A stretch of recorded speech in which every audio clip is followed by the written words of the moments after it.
This, or these, are a set of mahogany practice sides, or some type of wood that's a relative of mahogany. They're about 85 thousandths of an inch thick, and we're going to bend them today. I have some tape on the inside of this mold, and I have marked on this tape the center point and the points at which the curves start and end, and the waist location. And I'm going to take these and transfer it over to these sides. And these sides are book matched.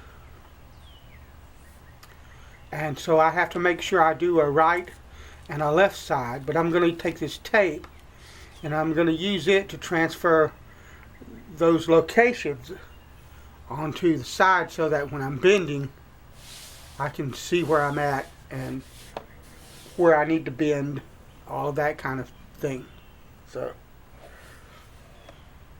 and these are actually nice sides. The wood is pretty, and there's not any kind of bad figure in it or any kind of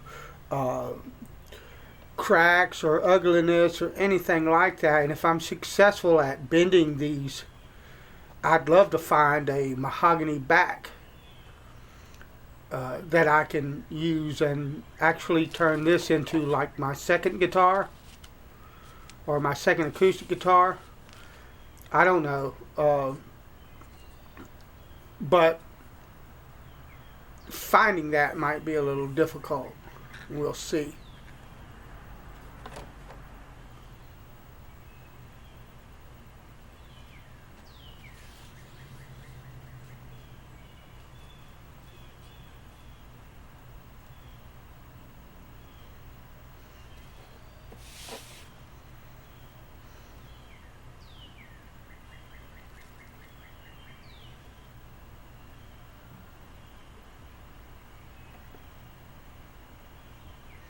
The marks on this side are pretty important. Otherwise, I'd just be working blind. And we're going to start the bend at the waist. And then bend the upper and the lower bout of the instrument after we get the waist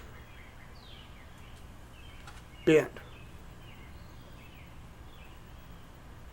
That's essentially pretty much starting close to the center of the side. That way you know that you have enough wood on either side overlapping once you get it bent to cut them straight and make both sides up with each other at the heel block and the head block, or rather the tail block and the head block, because the head block and the heel block are the same thing. It's just whatever it is that you want to call it. So the tail block and the heel block are head block.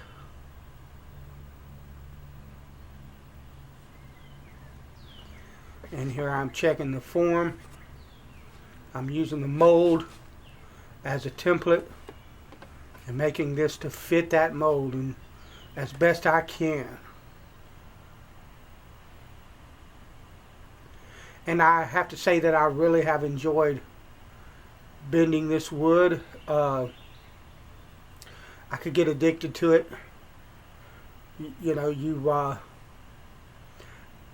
put it on there and you spritz it with water, and the steam comes up, and you can smell the wood and the steam, and there's resistance as you press down, and gradually the resistance goes away and it gets soft and pliable and bends, and it's just a unique kind of experience. A lot of the time that it took me doing this one was just inexperience. I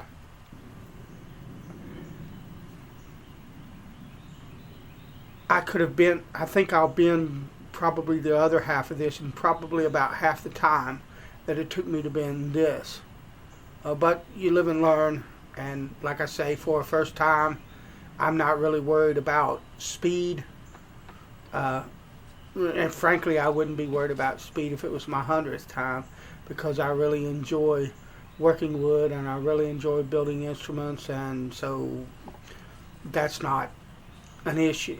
Now we're going to go and bend what I would call the upper bout, or the shoulder area, the area of the sides that are closest to the neck. And it's the same thing. You see me rocking it back and forth and kind of sliding it a little bit.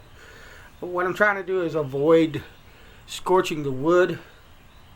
You know, I spent a lot of time and effort trying to get that dimmer to work so that I could control the temperature, and I've come to find out that the wood, at least this mahogany, likes my iron wide open anyway, so it really didn't matter. In the end, the wood wants more heat than not, so. But there will be some scorching. It's kind of unavoidable.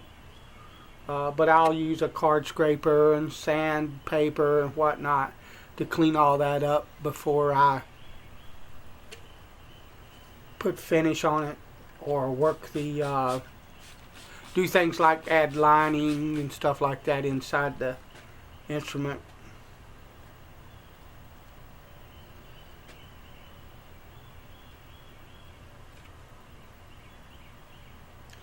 But it's fun. I really enjoyed this. I'm sorry that I waited so long to bend sides for a guitar. This was what stopped me for the longest time building an acoustic guitar, because I was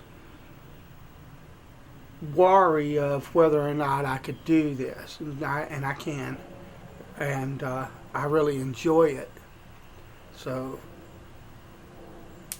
and if you're thinking about building an acoustic guitar, what I would tell you is jump in, buy the cheapest wood that you can that's decent quality from a good luthier supply place, and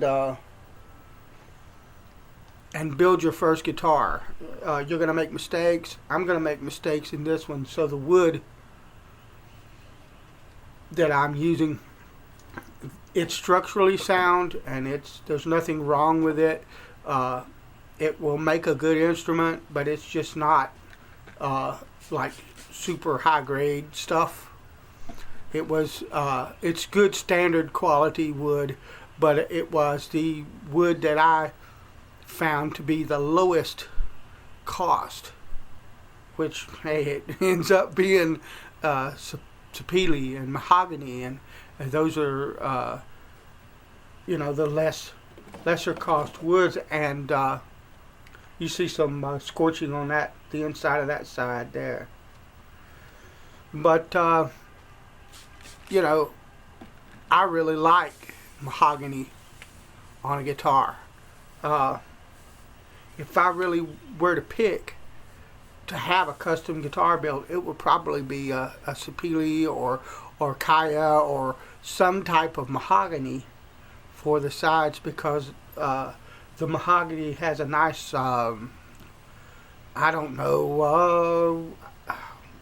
clear kind of fundamental.